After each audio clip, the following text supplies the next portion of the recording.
여러분의 생존을 위해 구독과 좋아요, 알람 설정도 부탁드리겠습니다.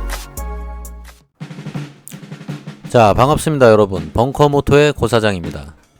자, 이번 시간에는 또 다른 수다를 좀 떨어보려고 합니다. 바이크 입문자를 위한 조언이기도 하고요. 한방에 고배기량으로 입문하시고 싶은 분들, 조바심이 나 있는 분들한테도 도움이 될 만한 얘기일 것 같아요. 자, 우선 여러분들도 다 아실 거예요. 단계적으로 차근차근 올라가는 게 좋다는 거는 다들 아시겠지만, 그렇게 못하는 분들이 의외로 많다는 이유를 한번 생각을 해봤어요. 왜 그런 걸까?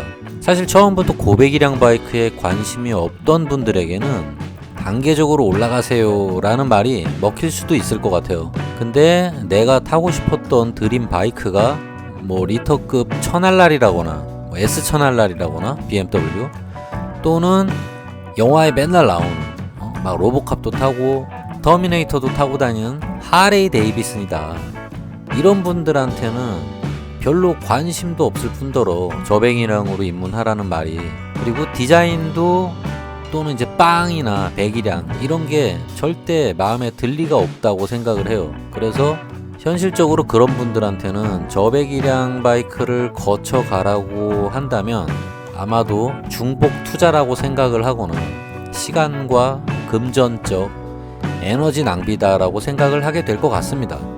그러다 보면은 당연히 저배기량으로 입문을 한다 하더라도 하루라도 빨리 고배기량으로 넘어가고 싶은 욕심 때문에 막 조바심만 커질 거라고 생각을 해요.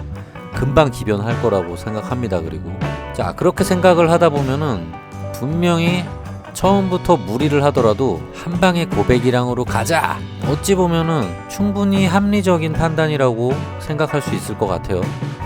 제 얘기를 여기서 잠깐 좀 해보자면, 제가 바이크를 업그레이드 했던 과정을 여기서 짧게 좀 얘기를 드려보겠습니다. 사실 저 같은 경우는 이제 50cc 줌머를 2년 정도 타고, 에이프100을 한 2년 정도 타고, 600RR을 한 10년 정도 타고, 그 다음에 이제 1000RR로 넘어온 경우에요. 나름 되게 차근차근 올라간 케이스긴 합니다.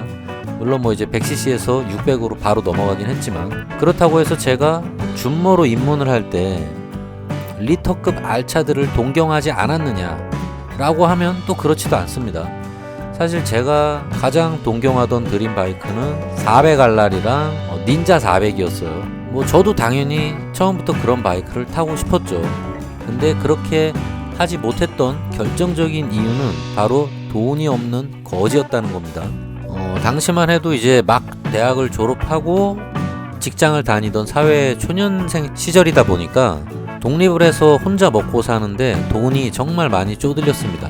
저희 집이 잘 사는 것도 아니거든요.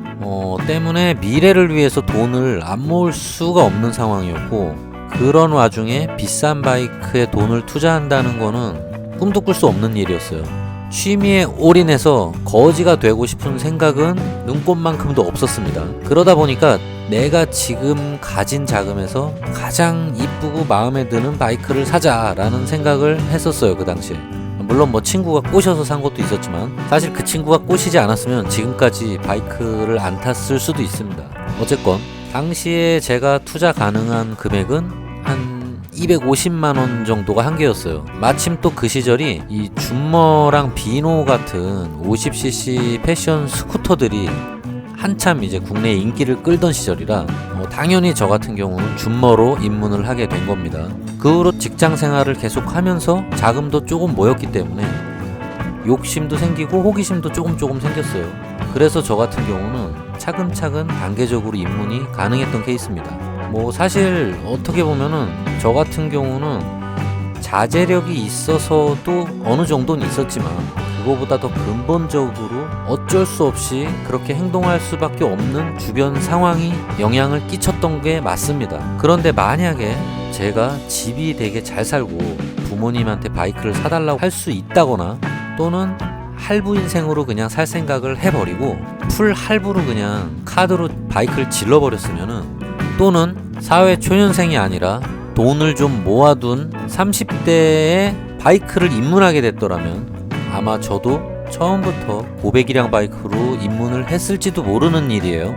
그리고 만약에 그랬다면은 저도 분명히 큰 사고를 당했을 것 같습니다.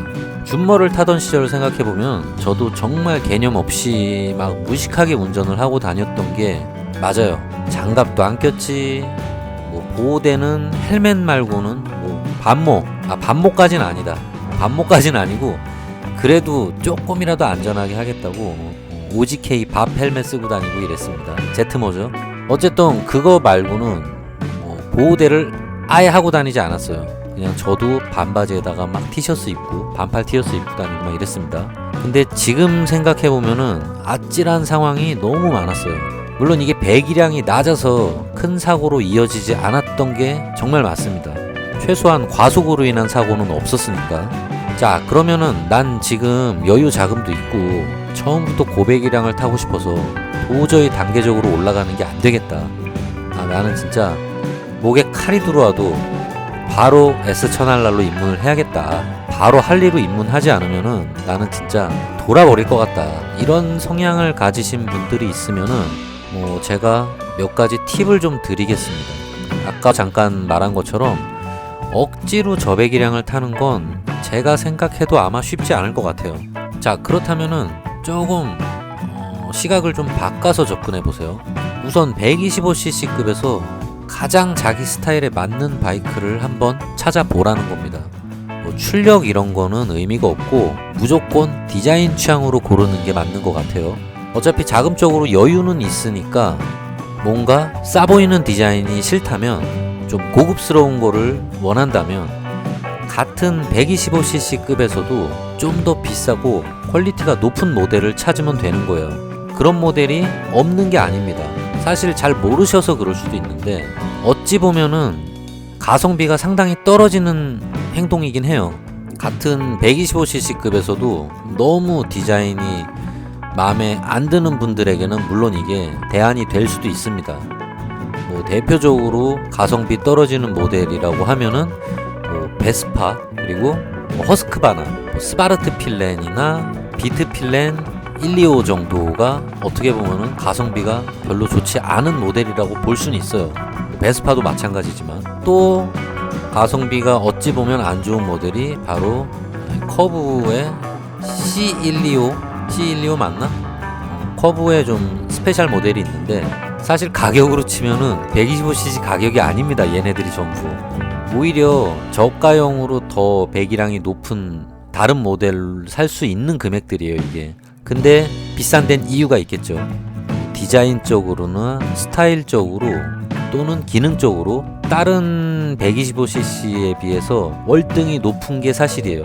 그리고 오히려 스타일이 안 좋은 배기량이 더 높은 바이크들보다도 사실 디자인에서 먹어줍니다. 스타일에서도 절대 밀리지 않아요. 어디 가서 절대 꿀리거나 무시당하지 않는다는 거 괜히 비싼 게 아닙니다. 특히 베스파 같은 거는 어디 가든 먹어주는 스타일이고요. 그리고 여자분들이 정말 좋아합니다. 귀엽다고. 그리고 허스크바나 비트 필렌이나 스바르트 필렌 요런 125cc나 250cc 급도 마찬가지인데 저도 실물을 봐서 아는데 퀄리티가 정말 좋습니다. 딱 봐도 이거는 125cc로 안 보이는데? 이건 싸구려가 아닌데? 라는 느낌이 확실히 있어요. 아마 개인적으로 저한테 지금 125cc나 250cc급에서 입문을 해라 라고 하면은 저는 딱 두 가지 중에 하나를 고를 겁니다. 바로 베스파 아니면은 허스크바나, 스바르트 필렌 아니면 비트 필렌, 얘네들 중에 하나로 아마 입문을 할 것 같아요. 물론 모르겠어요. 지금은 나이를 먹어서 그럴지도 모르지만 조금 그래도 예뻐 보이거나 고급스러워 보이는 디자인이 좋은 건 저도 사실입니다. 왜냐면 제가 지금 입장에서는 생계용으로 바이크를 타는 게 아니라 취미로 바이크를 타는 거기 때문에 더 그런 것 같아요. 물론 가성비 면에서도 좋은 모델이라고 한다면 제가 볼 때는 125cc 중에서는 지금은 판매를 안 하고 있지만 예전 같은 경우는 AF100 정도가 정말 가성비가 좋고 스타일이 좋은 바이크 중에 하나였고요. 저배기량 중에서는. 그리고 아마 최근에 예를 든다면 딱 가성비 좋은 모델이 아마 MSX 125가 될 것 같습니다. 그게 딱인 것 같아요, 제가 볼 때. 스타일도 좋고 가격도 저렴한 편이고, 물론 뭐 조금 이제 뭐 클래식한 스타일을 좀 좋아하신다거나 뭐 요런 분들한테는 뭐 가성비의 갑 중에 갑 슈퍼커브가 있죠. 슈퍼커브도 특히 어린 분들한테 아주 먹어줍니다. 특히 여자분들도 정말 좋아하는 스타일이고요. 딱 슈퍼커브에다가 스즈키복에 다리 딱 걷어 올리고 닥터마틴 딱 신어주고, 아니 닥터마틴보단 스니커즈가 어울리나? 그리고 제트모에다가 곡을 딱 써주고 거기다가 바로 노란색 가죽 글러브에 크로스백. 완벽한 조합. 그리고 조금 더 가성비가 떨어지지만 그래도 좀 고급스러움이나 스타일을 추구한다, 이런 분들한테 또 다른 추천 모델이 바로 요즘 혼다에서 정식으로 출시까지 했죠. 바로 몽키 125예요. 몽키 125 정말 예쁩니다. 대신 가성비는 떨어질 수 있어요. 하지만 스타일 하나는 먹어준다.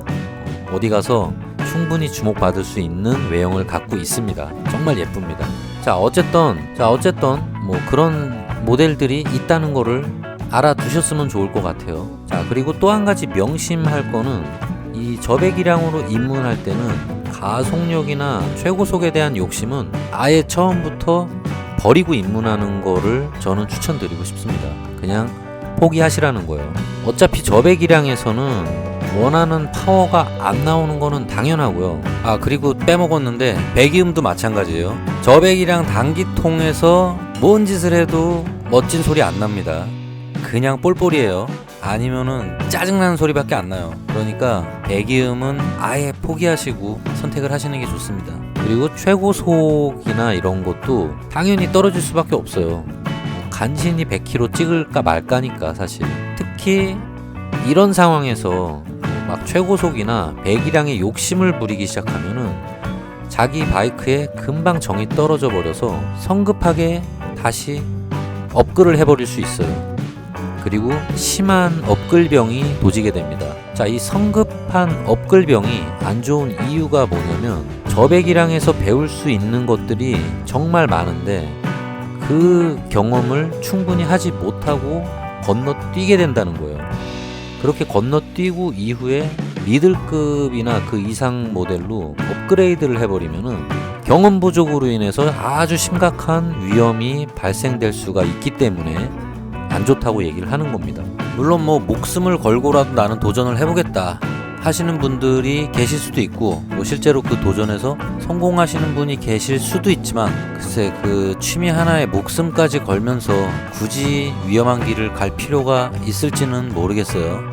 그렇기 때문에 저배기량으로 입문을 하는 경우에는 가속력이나 최고속을 뺀 나머지 요소들에 관해서 재미를 찾고 학습을 하시는 것이 좋습니다. 이 저배기량 바이크로 입문을 하시는 분들은 바이크의 조작 능력이랑 도로의 생존 법칙 등을 차근차근 배워나가시면서 여유있게 라이딩을 하시다 보면은 나중에 어떤 바이크로 업글을 할까, 막 요런 즐거운 고민을 할 수가 있어요. 이 누구나 처음에는 드림 바이크가 있지만 저배기량으로 바이크 라이프를 즐기다 보면은 중간중간에 생각이 또 많이 달라지게 됩니다. 뭐 처음에는 무조건 난 목에 칼이 들어와도 무조건 S1000RR이다.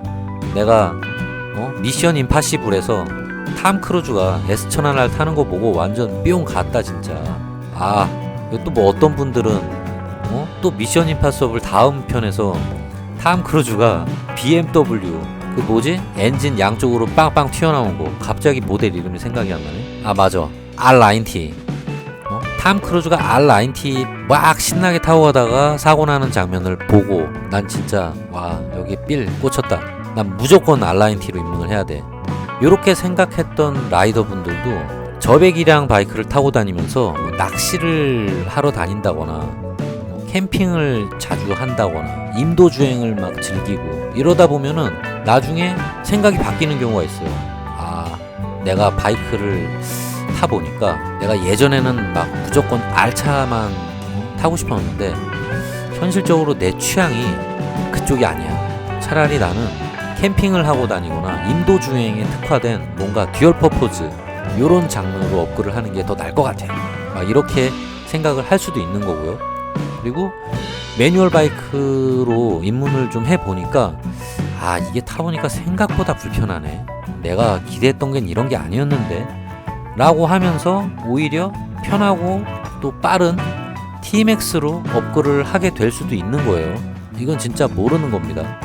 바이크 업그레이드는 차근차근 하는 게 자기도 몰랐던 그런 취향을 발견하게 되는 또 재미도 있는 거예요. 진짜 본인도 예상 못했던 스킬 트리를 타고 가는 경우가 있습니다.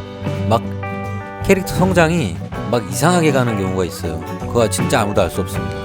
자, 조금 이제 요약을 해보자면 차근차근 입문하는 게 좋긴 하지만 억지로 하면은 사실상 충분히 경험을 쌓지 못하고 성급하게 업그레이드를 하게 되는 위험이 있으니까 작은 바이크에서는 작은 바이크만 느낄 수 있는 재미와 낭만도 한번 흥미를 가져보라는 겁니다. 그러면은 덜 지루한 저배기량 바이크 라이프가 되지 않을까 싶습니다. 저의 경험상으로는 큰 바이크는 힘들지만 멋있었고 작은 바이크는 편하고 재밌었습니다. 서로 다른 장단점이 있다는 걸 꼭 명심하셨으면 좋겠어요. 그리고 끝으로 결국 선택은 여러분의 몫입니다. 여러분이 원하면 리터나 미들급으로 바로 입문을 하셔도 제가 뭐라고 할 수는 없어요. 하지만 차근차근 올라온 라이더들보다 훨씬 시원해 갈 수 있는 확률이 높아진다는 단점은 분명히 본인들이 받아들이고 감수를 하셔야 되는 겁니다. 자, 그러면 요번 영상이 바이크를 입문하는데 고배기량으로 입문할까 저배기량으로 입문할까 고민을 하시는 분들한테 조금이라도 도움이 되셨길 바라며 구독자 라이더분들 다들 항상 오래오래 안전하게 라이딩 하시길 바라겠습니다. 자, 그럼 저는 다음 영상에서 찾아뵙도록 하겠습니다. 감사합니다.